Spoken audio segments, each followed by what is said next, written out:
네, 발표 시작하겠습니다. 안녕하십니까. 이번 MSC 구조해석 부분에 지원한 기계조항팀의 발표를 맡은 임성우입니다. 택배 상자의 손잡이 형상에 따른 압축 강도 비교 및 최적 형상 검증 발표를 시작하겠습니다. 먼저 개요는 서론, 설계 및 해석, 해석 결과 및 결론에 대해 설명하겠습니다. 서론 부분입니다. 저희 팀은 상자의 적층 구조에서 손잡이 형태와 위치에 따라 달라지는 최대 응력을 해석하기로 하였습니다. 그리고 저희는 상자에 구멍을 뚫어 손을 집어넣을 수 있게 만든 구멍형 손잡이에 대해 모델링을 하였습니다. 다음으로 연구 배경에 대해 말씀해 드리겠습니다. 근골격계 질환 증가, 부적절한 자세로 인한 사고 발생 가능성 증가 등의 이유로 상자에 손잡이를 설치하자는 사회적 목소리가 커지고 있다는 기사를 접하게 되면서 상자 손잡이에 대한 연구를 진행하게 되었습니다. 조사 결과에 따르면 상자 손잡이의 설치로 인한 효과로는 허리 부하 감소, 생체 역학적으로 무게 감소가 있었습니다. 하지만 손잡이 구멍으로 생긴 기호 변형에 의한 상자 강도 약화라는 문제점이 있었습니다. 이에 따른 저희의 연구 목표는 손잡이로 인한 압축 강도 저하 및 파손을 최대한 피하는 최적의 손잡이 모델을 평가하는 것입니다. 다음은 설계 및 해석 부분입니다. 최대 운송 무게 20kg 6호 상자를 기준으로 모델링하기로 결정하였습니다. 모델링의 경우 실제와 유사한 3차원 쉘 구조로 하였고 물성치 대입을 위해 각각 6면을 따로 설계하여 어셈블리 하였습니다. 그리고 박스의 위 아랫면은 두 장이 겹쳐있기 때문에 실제와 유사하게 박스 골판지 두께 8mm의 2배인 16mm로 설정하였습니다. 손잡이 설계는 안전보건공단에서 제공하는 상자 손잡이 가이드를 참조하여 규정에 나와 있는 대로 가로 10cm, 세로 3cm 기준 감싸지기 가능한 모양으로 4가지 모델을 사용하였습니다. 6호 택배 박스에 쓰여진 골판지는 3개의 평판에 2개의 층의 골조로 이루어진 이중 양면 골판지라는 것을 논문에서 찾아왔습니다. 이에 따라 골판지의 물성치는 이중 양면 골판지에 대한 물성치를 사용하였습니다. 골판지는 직교 이방성 재료이므로 탄성계수, 전단계수, 스포어 성비 이 3가지 물성치를 각각 입력하였습니다. 다음으로 실제 현상에 근접하도록 상자의 구속 조건을 대입하였습니다.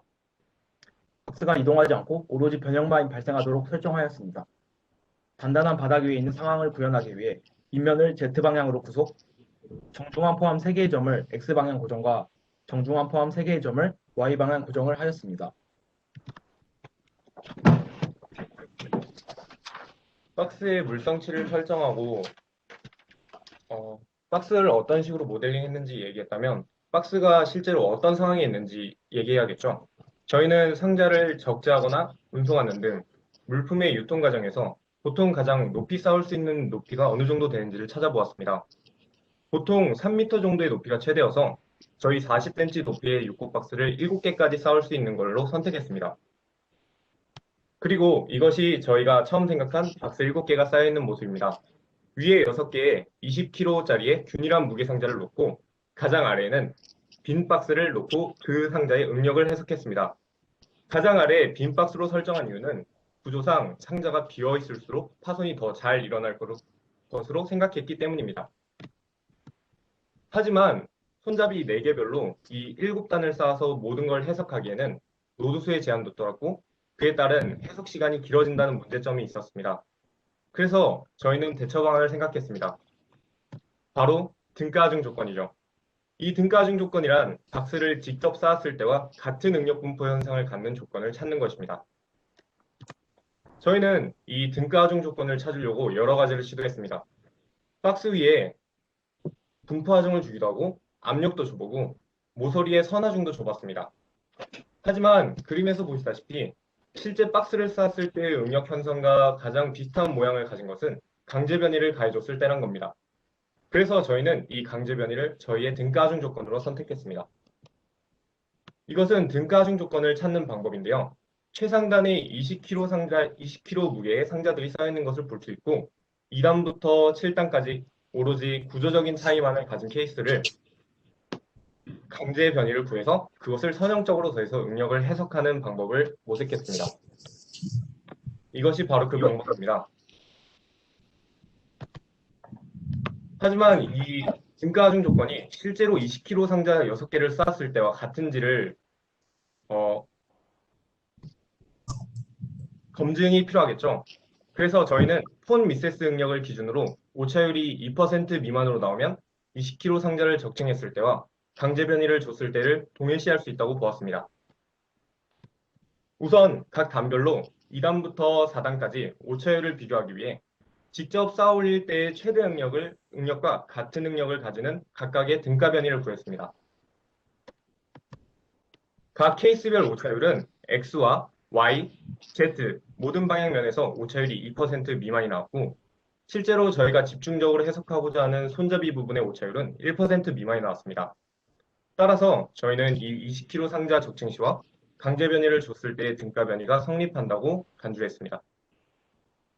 그 뒤로 5단부터 7단까지는 선형 예측을 통해서 5단, 6단, 7단의 강제 변이 값을 예측했고 마지막으로 이것이 저희가 7단을 쌓았을 때의 강제 변이 값을 도출한 값입니다.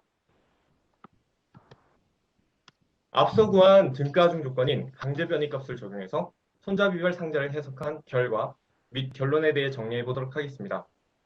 본 해석에 들어가기 앞서서 최대 응력과 버클링 팩터 이 두 가지가 박스의 파손과 관련된 주된 인자라고 기억해 주시길 바랍니다. 저희의 처음 연구 목표였던 손잡이의 형태와 위치에 따른 응력 비교 시뮬레이션을 진행했습니다. 상자 손잡이 가이드에 나온 기준대로 위에서 5cm부터 아래에서 5cm까지 1cm씩 손잡이를 낮추며 위에서 도출한 강제 변이 값을 적용했습니다. 그림에서 볼 수 있다시피 모든 케이스에서 손잡이의 양 끝 모서리 부분에 응력 집중이 발생하는 것을 볼 수 있었습니다. 다음 그래프는 손잡이의 위치별 응력과 버클링 팩터를 나타낸 그래프입니다. 여기서 버클링 팩터는 빨간색으로 나와 있고 최대 응력은 파란색으로 나와 있습니다. 저희가 이 해석을 진행하기 전에는 상자 중앙에 손잡이 위치가 있을 때 응력값이 작고 나머지는 위치에 따라서 일정한 변화를 가질 것으로 예상했습니다. 하지만 중심부의 응력값은 작게 나왔지만 위치와의 상관관계는 별다른 관계를 보이지 않았습니다. 이것은 손잡이별 최대 응력을 나타낸 그래프입니다. 아래서부터 손잡이가 없는 상자, 손가락 구멍 손잡이, 타원형 손잡이, 곡선형 손잡이, 아치형 손잡이의 순으로 응력이 커지는 것을 확인할 수 있습니다.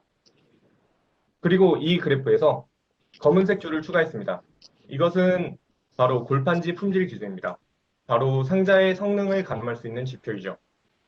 곡선형 손잡이, 아치형 손잡이는 파열 강도를 초과하였고 손가락 구멍 손잡이는 손잡이에 없는 상자의 최대 강도와 가장 비슷하여 안정적인 모습을 보였습니다. 이것은 손잡이 모양별 버클링 팩터를 비교한 것입니다.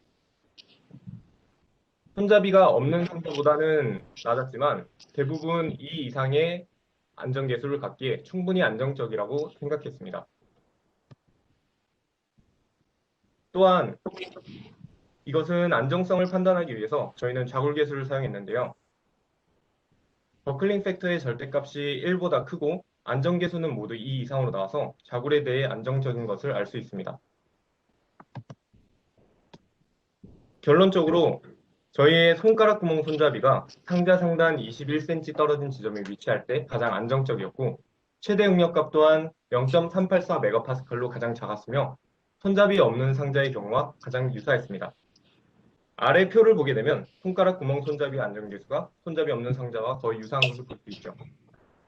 그래서 결과적으로 저희가 처음 우려했던 압축 강도 저하 문제는 최소화하였고 손잡이 설치가 가진 긍정적인 이점 또한 가져올 수 있는 것을 확인할 수 있었습니다.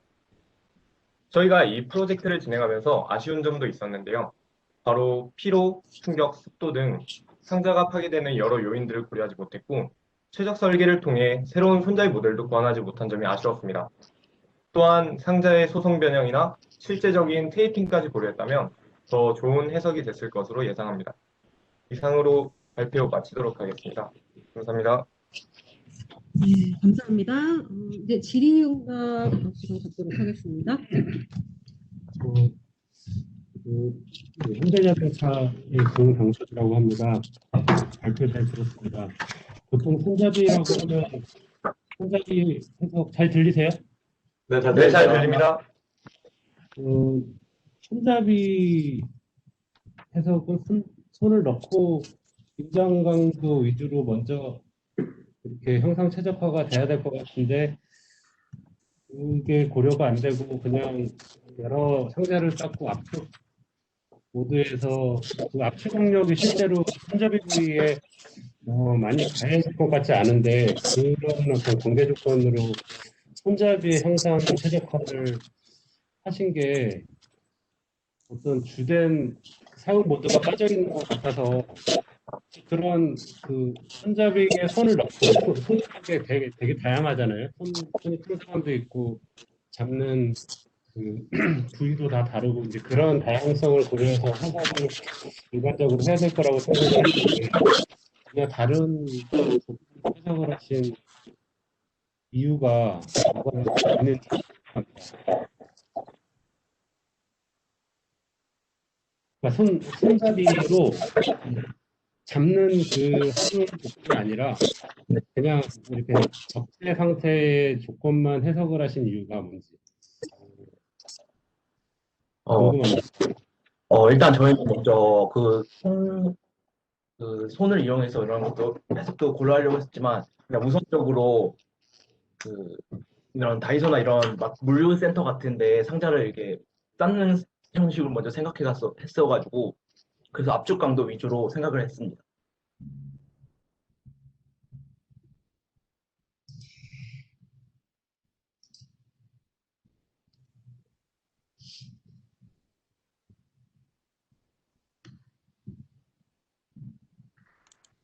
저도 궁금한 게 하나 있는데요. 상당히 재밌는 연구 같습니다. 저도 해석 조건에 대해서 궁금한 게 있는데, 네, 인상자를 밑에 놓고 20kg짜리 7개를 적재를 하는 조건으로 해석을 하시잖아요. 실제로 이런 경우가 있을까요? 제가 보기에는 너무 과격한 조건가. 아니, 그렇게 잡은 이유가 있는지 가장 최악의 조건을 선택해서 소개를 하는 건가요?